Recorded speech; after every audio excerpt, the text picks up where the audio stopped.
Welcome to Capital Quality's Group 3 Community of Practice webinar. To provide ongoing support for the Capital Quality on-site administrators, the Office of the State Superintendent of Education, in partnership with Hurley & Associates, is implementing a series of Community of Practice meetings for center directors and home providers. This Community of Practice series is part of an ongoing effort to build capacity and knowledge as it relates to addressing the 10 quality indicators articulated in Capital Quality's Continuous Quality Improvement Plan. This webinar is an edited recording and presentation of the Community of Practice conducted on Friday, July 13th and Saturday, July 28th of 2018. This Community of Practice focused on instructional supports as defined by the Classroom Assessment Scoring System and Environment Rating Scales. It also afforded participants an opportunity to engage with fellow providers and learn about upcoming professional development opportunities. This is one presentation in a series of presentations designed to build the skills and competencies of providers participating in Capital Quality as it relates to the Infant-Toddler Environment Rating Scale Revised, Family Child Care Environment Rating Scale Revised, and Classroom Assessment Scoring System Pre-K. Additionally, it will provide an overview of upcoming professional development opportunities identified by DC Child Care Connections and the Bainham Family Foundation. Lastly, the Community of Practice includes information on upcoming Community of Practice meetings and next steps for the Capital Quality community.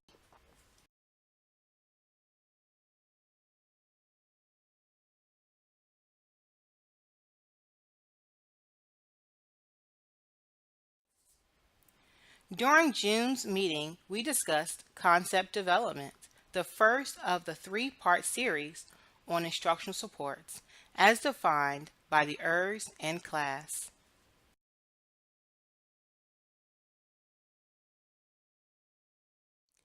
The Centers for Disease Control and Prevention developed summary guidance on children's development titled Milestone Moments. During this month's Community of Practice, participants worked in groups to identify the ages at which children achieve developmental milestones. Capital Quality participants will continue to develop goals and action steps as part of the Continuous Quality Improvement Plan. Providers will also continue to monitor their progress towards these goals. We want to sincerely thank all of you for your ongoing commitment to continuous quality improvement and the Capital Quality community. We look forward to continuing our work with you.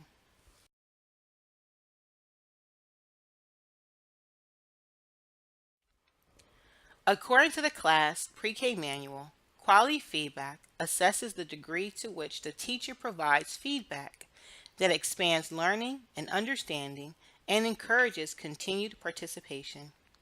Feedback that fuels children's cognition can be demonstrated in various ways during classroom interactions. Commonly, we observe feedback when a teacher responds back to a child. For example, a child at the art easel shouts, "Look!" excitingly when the color on his paper changes from yellow to green after he strokes the blue paintbrush. His teacher comments, "Wow, look at that!" When you ran your brush with the blue paint across the yellow paint, it turned green. The feedback or information that is provided to a child enhances his understanding of the art experience. Teachers provide fuel in the form of feedback by responding to children to give assistance, prompting children to think about their actions or statements they have made, engaging in sustained back and forth exchanges to deepen their understanding, and giving specific encouragement to the children they are nurturing. Teachstone has developed various tools to measure quality feedback. For infants, quality feedback isn't defined as concept development. Instead, supporting higher level thinking infants is called facilitated exploration and early language support, according to the class infant. For toddlers and pre-K children, it is called quality feedback on the class toddler and class pre-K. We are using Teachstone's definition to support consistency across the systems. Many of you are also Quality Improvement Network sites. The video Fuzzy Ducks and Colorful Ribbons, available in the My Teachstone Resource Library, demonstrates 3 dimensions of early language support on the class infant.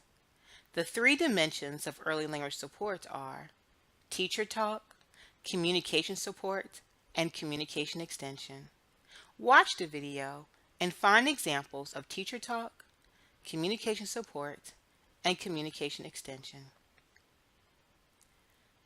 Did you find these examples of early language support in the video? Let's start with teacher talk. The teacher describes infant's actions. Are you pulling it in and out? You're going back to the color book? You're right there at the edge. She also labels objects and colors.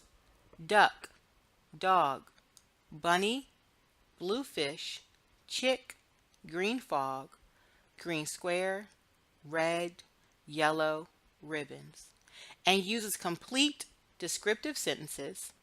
It doesn't come all the way out though. He has a soft ear. Is there a green frog under the green square? It's an awfully big book.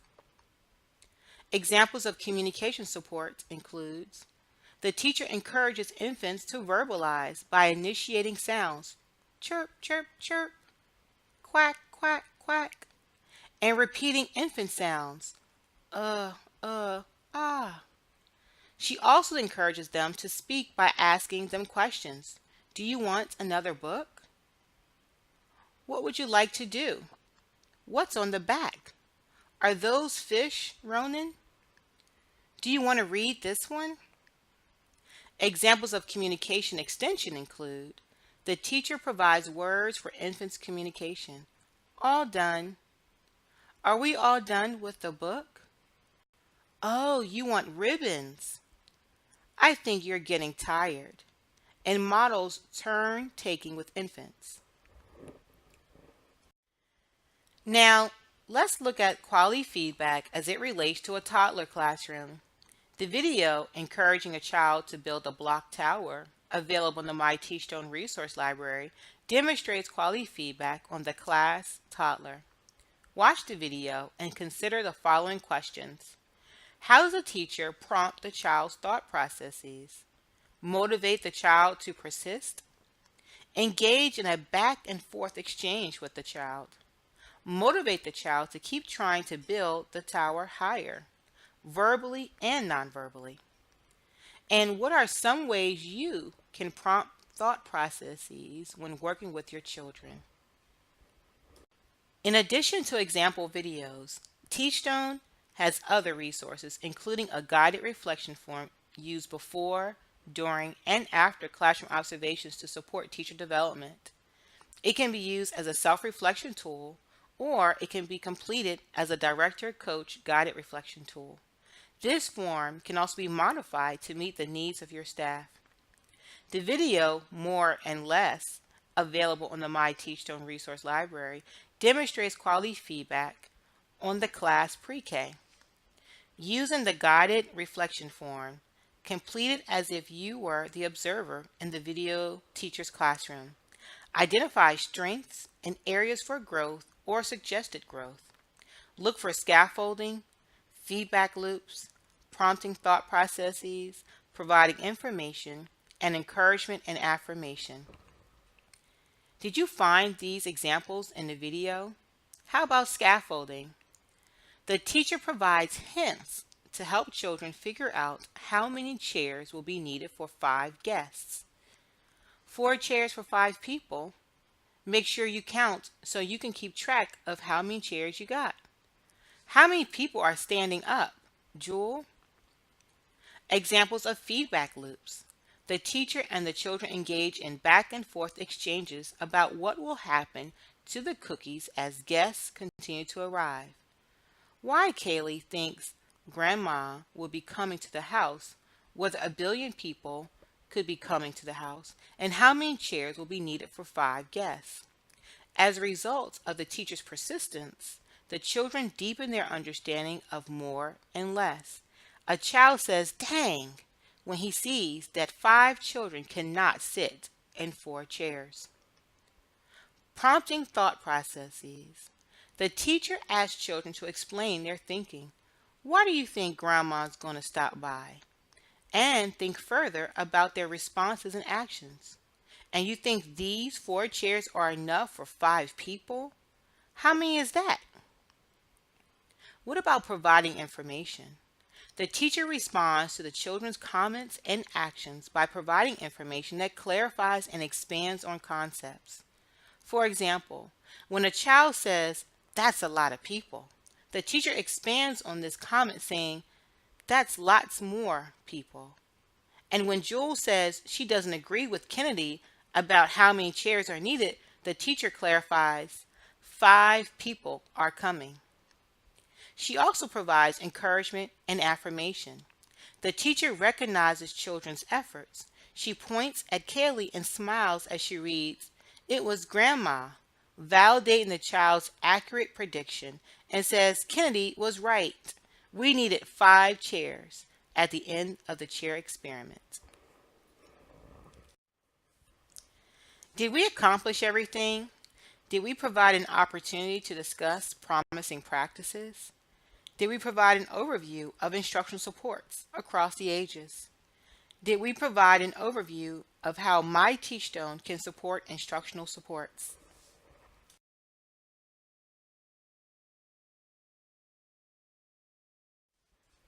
My Childcare DC is currently available. Visit today for more information for families and early learning professionals. The new Professional Development Information System, PDIS, was built to replace the Professional Development Registry, PDR. PDIS will allow professionals to register for and track training, upload and store necessary documentation, input work experience, generate a resume, and gain access to valuable resources. Sign up today.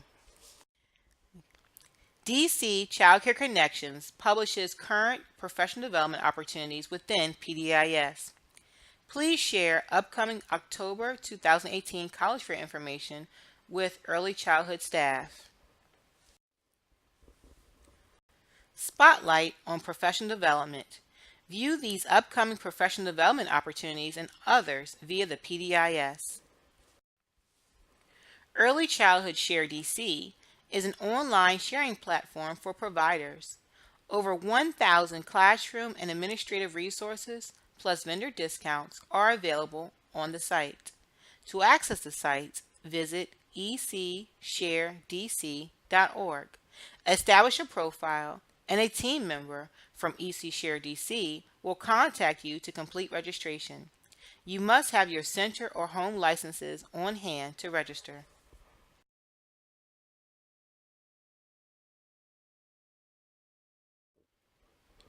As you work with your quality facilitator, you will continue to monitor progress and work on the Family Engagement Indicator.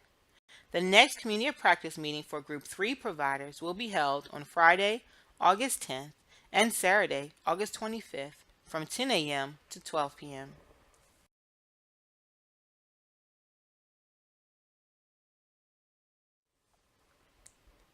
We are always available. Please follow us on Twitter and Facebook. Visit the OSSI website for up-to-date information. Feel free to contact Dr. Catherine Kagera or Pillow Parker for questions related to capital quality.